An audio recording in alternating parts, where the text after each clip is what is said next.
Hello and welcome to another episode of Sustainability Spotlight, where we deep dive into the innovative minds driving change in the world of sustainable businesses. I'm your host, Lavanya, and today I'm thrilled to be joined by someone who's truly at the forefront of building more responsible net zero supply chains, Oliver Hurrey.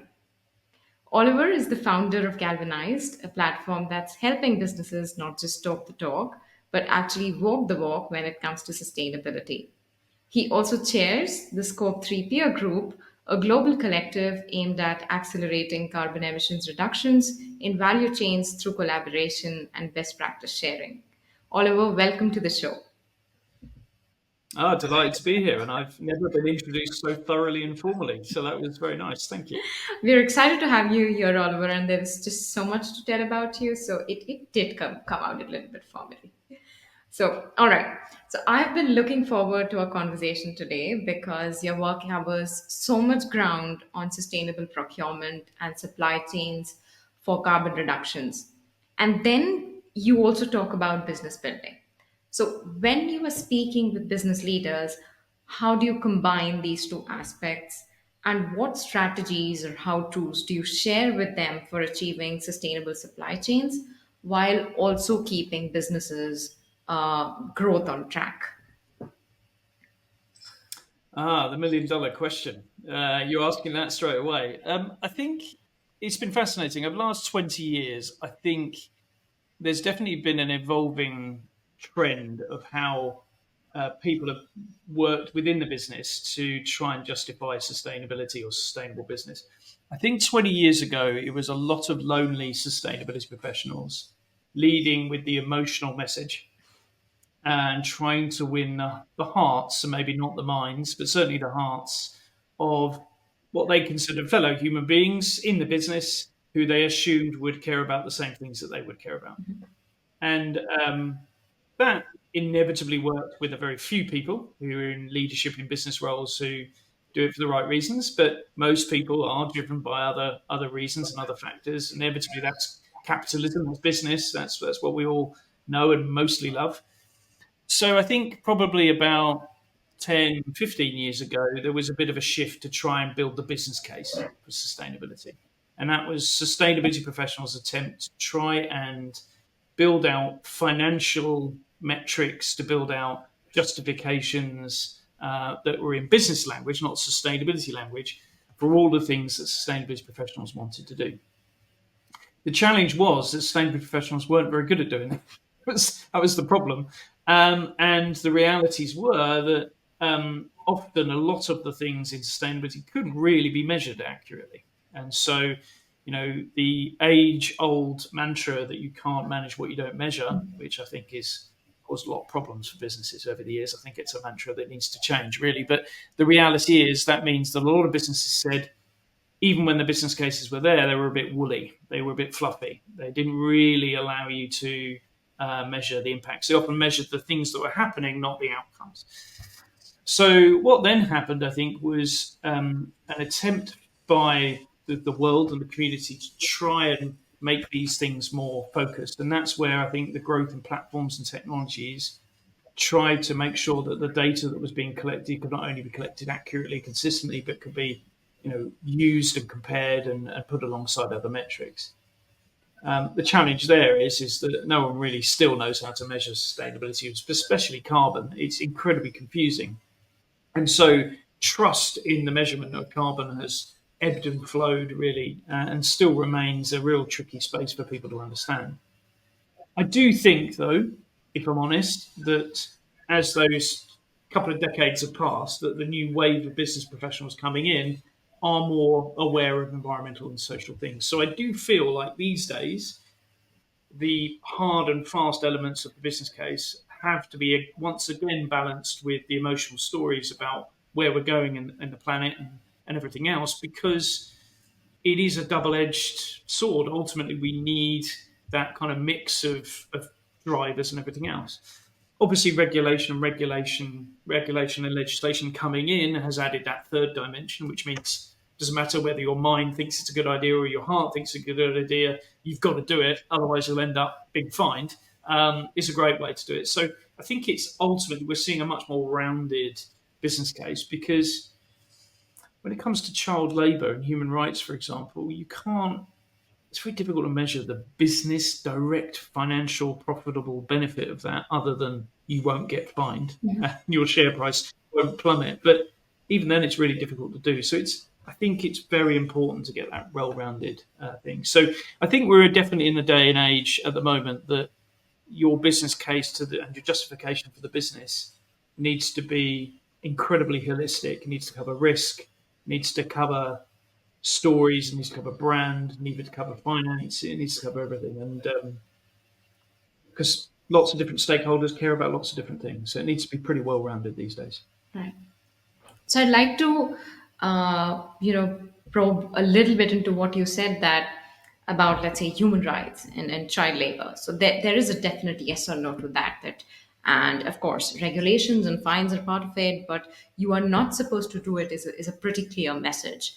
But going back to what you said about carbon, right? So nobody's agreeing to agree on one metric, or that this is the right way, this is the right standard.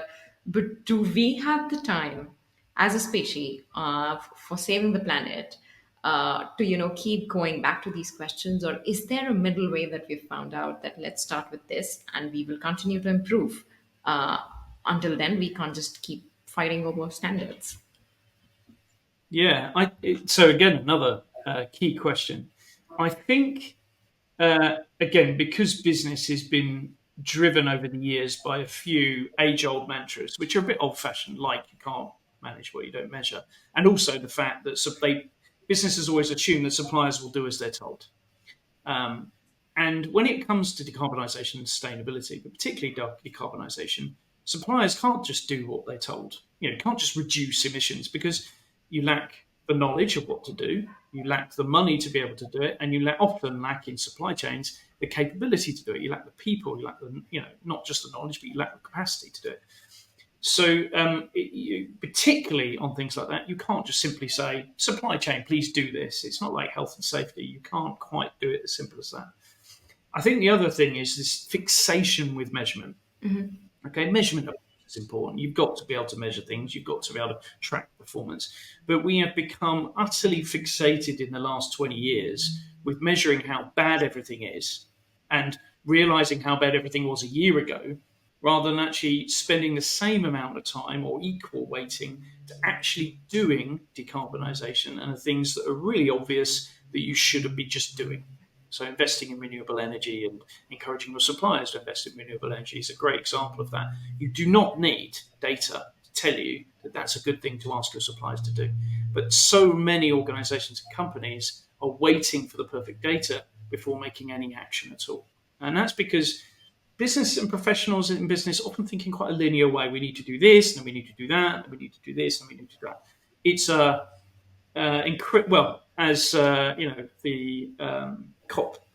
COP message comes out pretty good. We need to do everything everywhere all at once, which in businesses which are driven by priority and focus rubs up against each other. But you do need to do it all at once.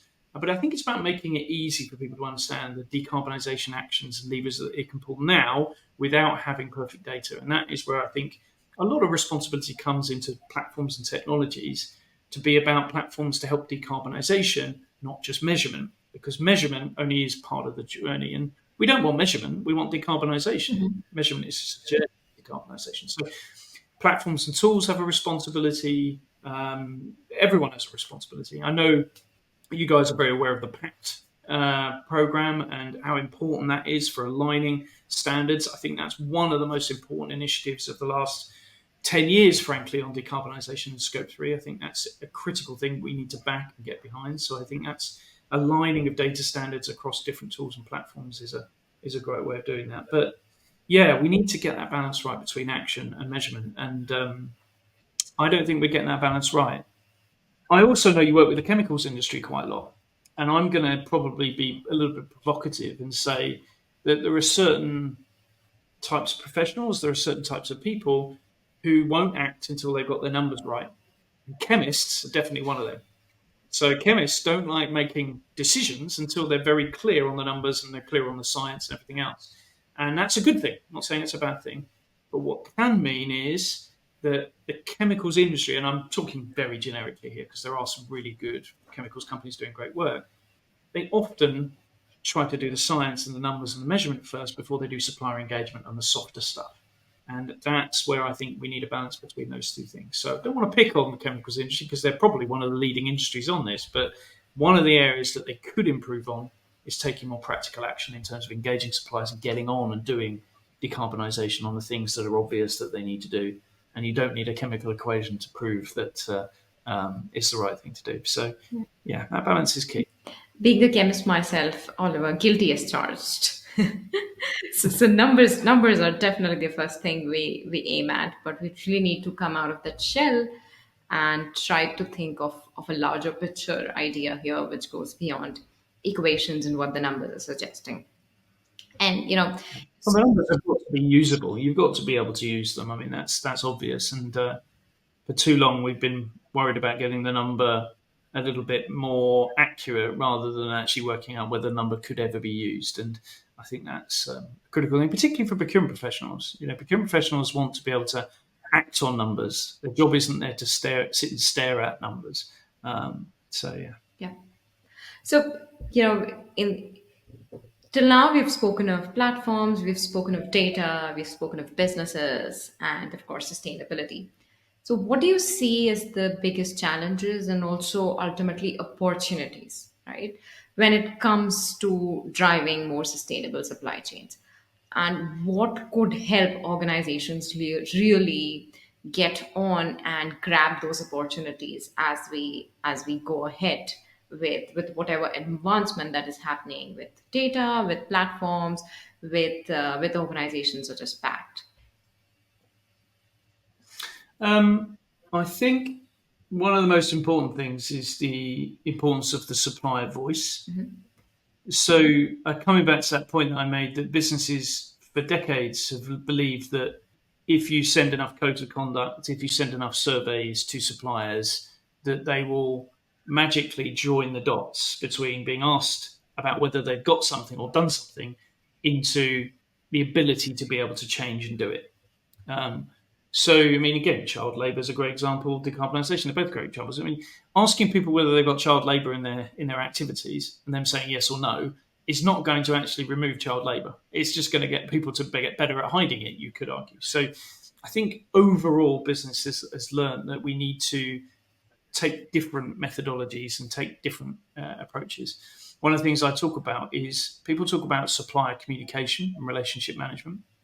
People talk about supplier engagement, but often the buzzword of collaboration, supplier collaboration, is used a lot these days. There's a big difference between talking at your suppliers, talking with your suppliers, and collaborating with your suppliers, which is actually doing stuff with your suppliers. You can't claim supplier collaboration if you're just sending them surveys. You can't claim supplier collaboration even if you're having a conversation about stuff. It has to be about acting with them, investing with them, and doing stuff with them and taking action with them. And I think that's really important. But in order to do that, you've got to appreciate the supplier's situation.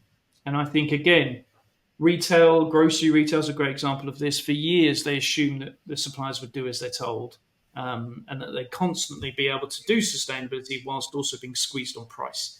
And the realities are you can't, as a small supplier especially, take investments in sustainability if your contract times are getting smaller and smaller, and the uncertainties there. So I think understanding and empathizing with suppliers is a key aspect of really being able to drive change, because otherwise you're sort of shouting at your supply chain and they're sort of saying, no, you don't understand us, we don't trust you, etc., etc. So collaboration, trust, empathy is something that I talk about a lot. I think the need for empathy between customers and buyers, multiple relationships. So supply chain sustainability often gets stuck between the pinch point of a procurement person and a salesperson.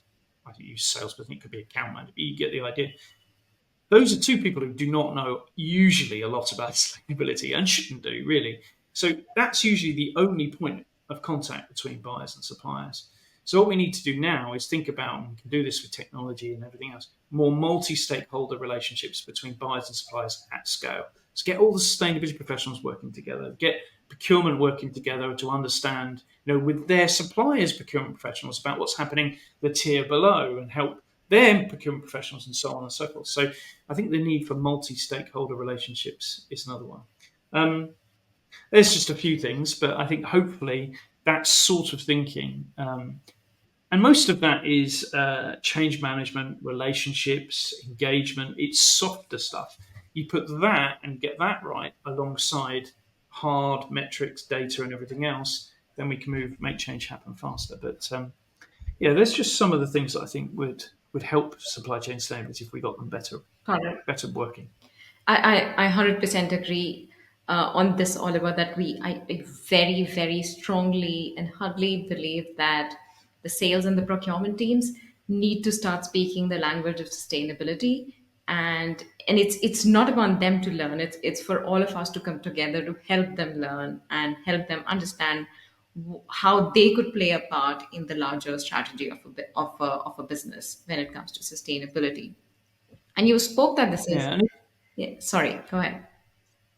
now, I was going to say, I completely agree. And I think sometimes it's difficult, though, for those that don't work in sustainability, particularly even the ones that are passionate about sustainability who don't work in sustainability, like work in procurement, because you always end up frustrating them because they want to do something, but you're giving them all this jargon, you're giving them all this complexity.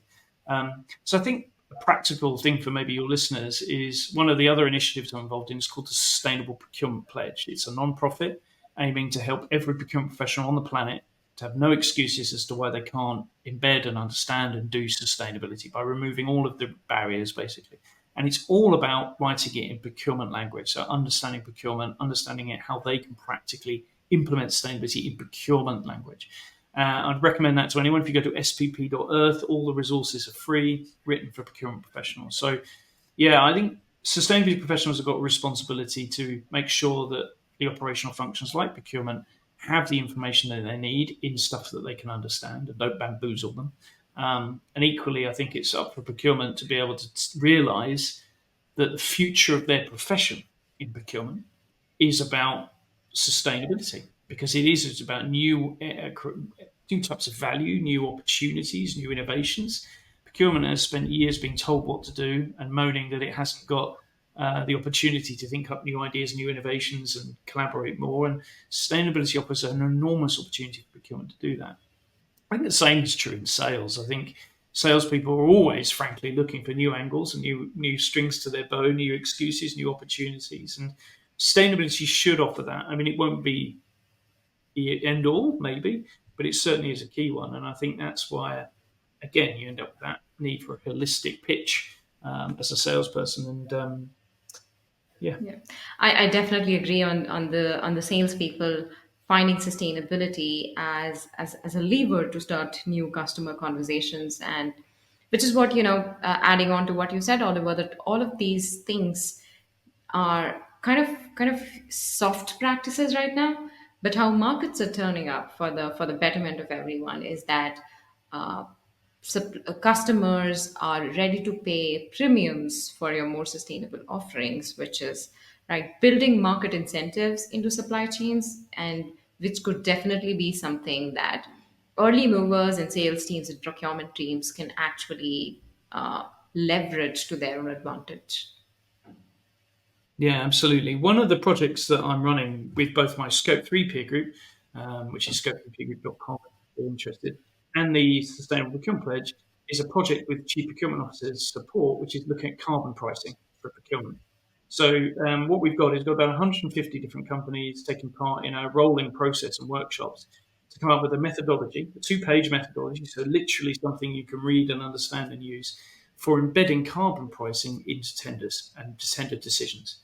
And it's created a lot of debate, as you can imagine. There's lots of conversation around that. But I'd point anyone listening towards the work that Haleon have been doing. Haleon are the spin-off business of GSK, doing consumer health and everything else. And their CPO, Richard Crane, and Chris Lowe there, who work on sustainable procurement, have been inspirational and very provocative in their attempts to drive change with their suppliers. It's really impressive. And they've actually come out with an attempt at engaging the supply chain on carbon pricing. Very provocative, ambitious way of doing it, but it's definitely created whole new conversations with their suppliers, and it's definitely worth checking that out. But ultimately, working on that attempt, if you like, that they've taken, the spark that they've ignited, we intend to draw up that methodology and allow people to have common principles in how they price carbon. And that includes sort of asking suppliers for product carbon footprint data. And if they can't provide it, giving them a kind of an estimation of what that is. And that actually sets the cat amongst the pigeons a little bit with the suppliers. It's like, hold on, don't start estimating. And we promise to go away and do the work now. So, but again, we've got some way to go before product carbon footprint data is, aligned and comparable and all of those things. But again, it's missing the point. We're not trying to get comparable data. We're trying to get action to happen. And those two things are aligned, but they're also different. Right, right. So this actually leads me to our last section, Oliver, before we part, because you've already answered. I think one part of it is I wanted you if you could share a few real world examples that might inspire our listeners in the sense that it would be encouraging to hear on how some success stories began from the same challenges that many of us face today. Yeah, no problem. This is my favorite question because running a podcast myself, I do the Scope 3 podcast and being on lots of these conversations. Sometimes you can have a great conversation, but the person listening never really knows what to go away and do. So let me give you some examples. So first of all, if you're listening in and don't know about the PACT programs, WBCSD's Pathfinder for Carbon Transparency, go and Google it. So PACT, WBCSD. That is one of the most important initiatives to aligning standards on carbon data. So that's very, very important. In terms of the best supply chain decarbonisation program, it's without doubt Schneider Electric's. You'd expect them to be good at it because they make lots of money from sustainability, but they are incredibly good at it. I've handed enough awards to Christophe Quincampoix there at Schneider Electric to know that everyone believes that what they're doing is really good. So look up the Zero Carbon project of Schneider Electric. Through the Scope 3 peer group, he's actually shared the template of his strategy, so you can actually download it for free from the website, scope3peergroup.com. So that's one of the best. I would definitely look at the likes of General Motors in the US. They've done a wonderful project with their suppliers to capability build them and really support their suppliers to improve. I think that's absolutely superb. I would look at Together for Sustainability in chemicals as an industry initiative. Their work to take the PACT standard ultimately or the approach and embed that into chemicals is one of the leading practices. Definitely, they're one of the best industry collaborations at doing that. I'd also look at the Pharmaceutical Supply Chain Initiative. Again, both chemicals and pharma, but there's definitely lessons to be learned from other industries. So I'd go and look at what the PSCI is doing on sustainability and decarbonisation. They have some great supplier engagement guides and so on. One of the biggest challenges that people come to me with is how to engage smaller suppliers. So I would ask people to support and get behind the SME Climate Hub. Again, lots of work to be done, but it ultimately intends to be a free resource for SMEs and SME suppliers to get all of the knowledge and support they need to be able to decarbonise and report decarbonisation. So I highly recommend that. For those listening in that really want to embed good practices into procurement and contracting, I check out the Chancery Lane project. Strange name, but it's a great initiative. Essentially a non-profit of legal companies, lawyers that have got together to write the climate change clauses that if everyone consistently used, would have a real impact. You can literally download them for free, cut and paste them and start using them. It's often not as simple as that to convince your bosses to do that, but it is as easy as that to cut and paste and download them and trust that they're good. So what else? I would definitely recommend the WBCSD's Climate Drive. So the Climate Drive is intended to be the home of all the best practice case studies on Scope 3. And of course, the Scope 3 peer group, so scope3peergroup.com. It's completely free. You have to be a practitioner to participate in it. We've got over 2,500 people focused on Scope 3. We meet every month to cry on each other's shoulders about how difficult Scope 3 is, and we're all working it out together. But it's an incredibly supportive environment, and again, all of the knowledge and content is available for free. So, yeah, hopefully there's a list of resources and some examples, but there's plenty of stuff out there. I think the final message I would take is, whilst it's vital to talk to your peers who share the same suppliers, about what they're doing and what platforms they're using and what tools they're using, because we need consistency in industries. I would also say it's equally as important to not be stuck in your own industry's mindset. Look outside of the silo, look outside of the box, and copy what other industries and initiatives in other industries are doing, because there's so much on Scope 3 that is not industry specific.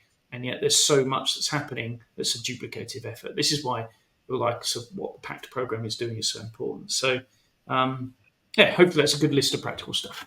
Yes, we will make sure to add these lists along with the links that Oliver mentioned to whichever medium that we are adding in the comments and or the description boxes for everyone to have an easy access to them.